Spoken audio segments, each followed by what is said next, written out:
It goes through air, Bob. That's always tougher than the touch. The touch, you don't have to touch things, right? But the air, you just breathe the air. That's how it's passed. This is more deadly. This is 5 per. This is 5% versus 1% and less than 1%. So this is deadly stuff. Hello, I'm Sky Keith, and welcome to my channel. YouTube is the place to broadcast your message and brand your ideas. If you like what you see, be sure to subscribe and hit that notification bell so you won't miss a thing. Today we're going to talk about Trump's Rose Garden super spreader.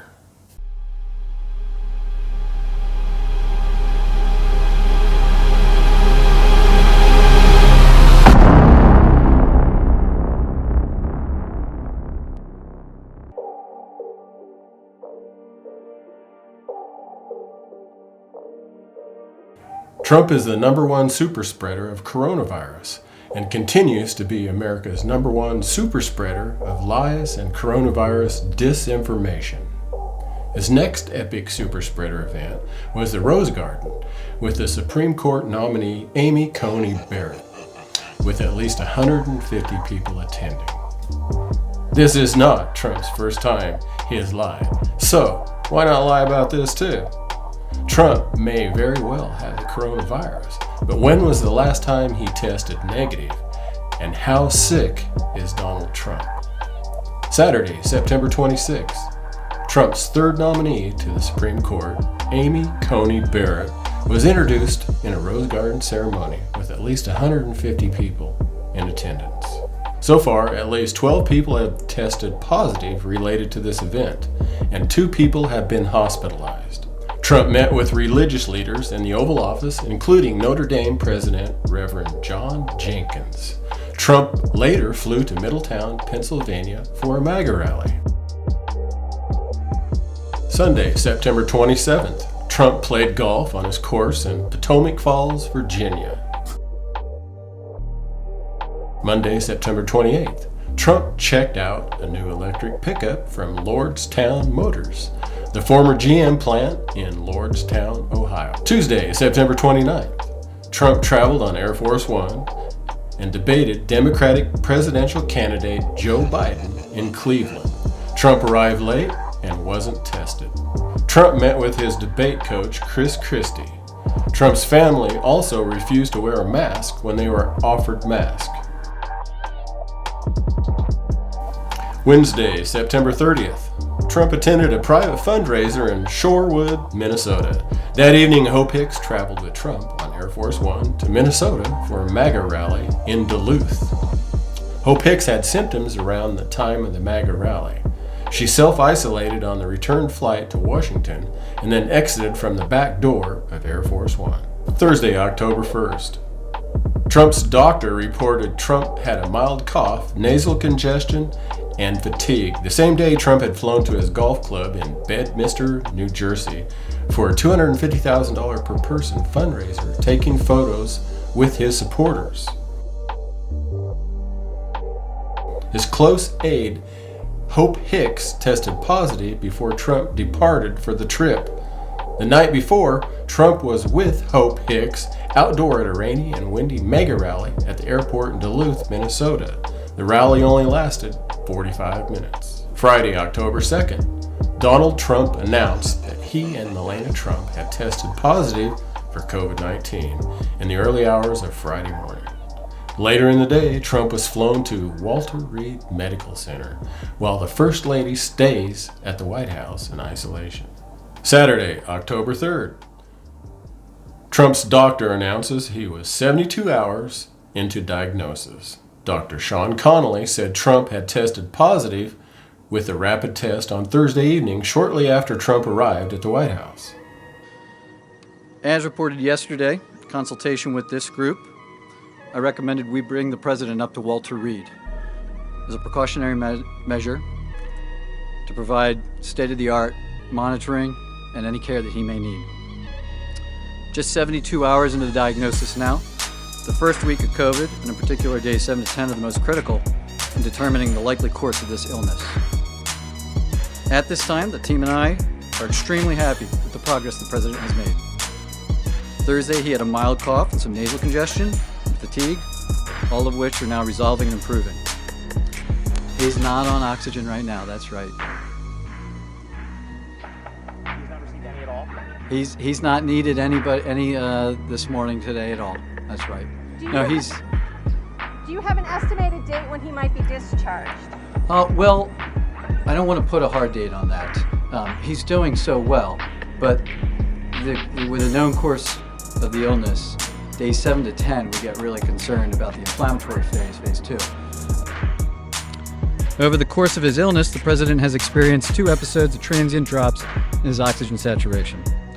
We debated the reasons for this and whether we'd even intervene. It was a determination of the team, based predominantly on the timeline from the initial diagnosis, that we initiate dexamethasone. I'd like to take this opportunity now, given some speculation over the course of the illness, the last couple of days, update you on the course of his own illness. Thursday night into Friday morning when I left the bedside, the president was doing well, with only mild symptoms, and his oxygen was in the high 90s. Late Friday morning when I returned to the bedside, the president had a high fever, and his oxygen saturation was transiently dipping below 94%. Given these 2 developments, I was concerned for possible rapid progression of the illness. I recommended the president we try some supplemental oxygen, see how he'd respond. He was fairly adamant that he didn't need it. He was not short of breath. He was tired, had the fever, and that was about it. And after about a minute, on only 2 liters, his saturation levels were back over 95%. Stayed on that for about an hour, maybe, and it was off and gone. Later that day, by the time the team here was at the bedside, the president had been up out of bed, moving about the residence with only mild symptoms. Despite this, everyone agreed the best course of action was to move to Walter Reed for more thorough evaluation and monitoring. The White House won't release a timeline of Trump's COVID-19 testing and won't say when Trump's last test was prior to Thursday or what the result was. Tuesday, September 29th may have been the last time Trump tested negative. Trump arrived late for the debate on Tuesday and wasn't tested. Maybe that's why he arrived late, so he wouldn't be tested. Wednesday, Hope Hicks had symptoms around the time of the MAGA rally, self-isolated on the return flight to Washington, and then exited from the back door of Air Force One. Thursday, Trump had flown to his golf club in Bedminster, New Jersey for a $250,000 per-person fundraiser. Hope Hicks tested positive with a reliable PCR test before Trump departed for the trip to Bedminster. Trump should have never attended the fundraiser at his golf club, but Trump's re-election efforts are more important than even his $250,000 supporters' lives. New Jersey health officials have contacted more than 200 people who attended Trump's fundraiser at Trump National Golf Course in Bedminster on Thursday. Then we have Trump's COVID parade, endangering the Secret Service and members riding in the vehicle with him for political theater. It's been a very interesting journey. I learned a lot about COVID. I learned it by really going to school. This is the real school. This isn't the let's read the book school. And I get it, and I understand it, and it's a very interesting thing, and I'm going to be letting you know about it. In the meantime, we love the USA, and we love what's happening. Thank you.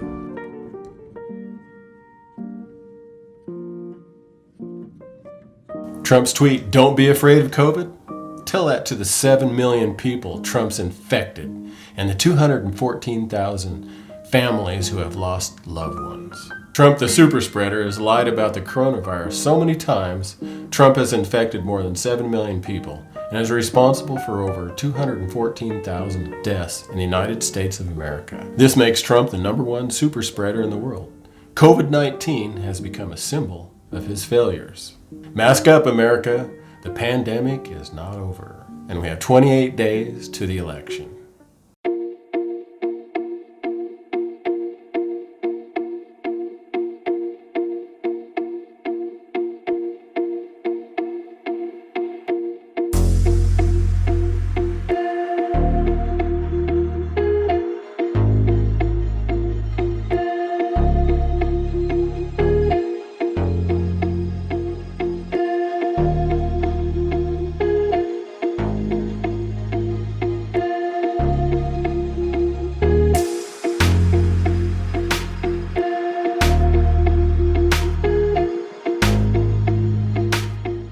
Above all, don't lie to yourself.